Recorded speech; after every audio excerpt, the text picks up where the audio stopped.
J'ai eu longtemps détesté l'apparence que j'avais. Je détestais mes yeux à un point que je pensais limite me faire de la chirurgie esthétique. Je suis eurasienne, donc forcément, il y avait une partie de ma vie où je me sentais trop asiatique parce que je pensais que j'étais blanche, et ensuite la deuxième partie de ma vie où je suis actuellement, où je me sens pas assez asiatique parce que j'ai l'impression d'être trop blanche. Et en fait, je pense que c'est un équilibre à prendre au fur et à mesure, et que c'est un travail qui sera sur toute une vie. Physiquement, je me suis dit, ah ouais, peut-être qu'un tel, il va pas me regarder parce que je suis asiate. Peut-être que la blonde aux yeux bleus, là, elle va plus m'intéresser. Mon rapport à mon corps, au départ, c'était assez dur. Surtout quand on est ado au lycée, on se regarde beaucoup et donc j'étais tout le temps la meuf cool, rigolote. J'étais pas dans la caste populaire toute belle. Techniquement, je me sens bien dans mon corps, mais c'est, je pense, surtout le regard des autres qui me met mal à l'aise. Même s'il y a beaucoup de gens qui me disent non, tu es très bien, tu es belle, j'ai quand même un gros manque de confiance en soi. Peut-on être belle ou beau quand on est asiatique ? La question peut paraître bête, et pourtant on est nombreux, nombreuses, à s'être un jour posé la question. Entre le manque de représentation des Asiatiques en France, le décalage avec les canons de beauté occidentaux, comment construire son rapport à son apparence, à son physique, à sa beauté, à son corps, quand on a grandi en France avec un physique asiatique ?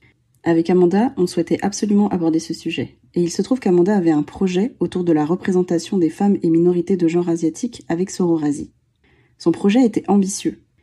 Il consistait à organiser, pour la première fois en France, un shooting avec uniquement des modèles asiatiques, des photographes asiatiques et des vidéastes asiatiques. Quelques mois après, alors que le réseau grandissait de jour en jour, je crois qu'il comptait déjà plusieurs milliers d'abonnés sur les réseaux sociaux, elle a lancé sur Instagram un appel à volontaires.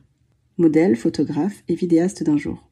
Tout le monde était bienvenu, à condition d'adhérer au projet de représentation de la diversité des Asiatiques de France. Amanda souhaitait recueillir, idéalement, 30 candidatures de participantes. Au final, on a été plus de 150. Des 4 coins de la France, de toutes les origines. Vous avez été très nombreuses à avoir été enthousiasmées par le projet.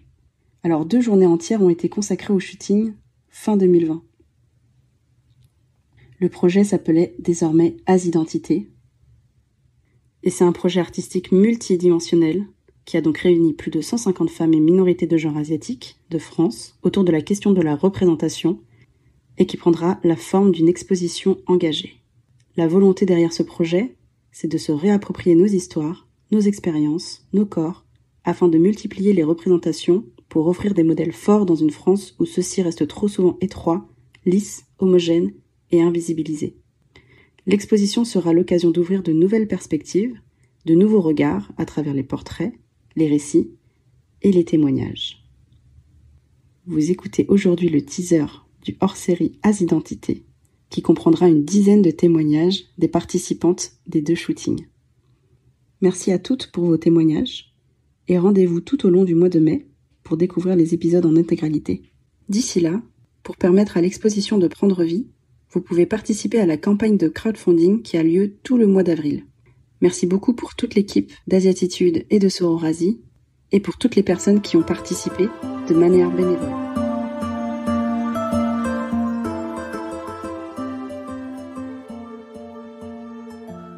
Je crois que j'ai jamais vu autant de meufs asiatiques de ma vie, de plein d'horizons différents, de plein d'origines différentes, et ouais, ça m'a fait un petit frisson quand même de voir tout le monde en tenue traditionnelle, et je trouve que c'est super pour la représentation.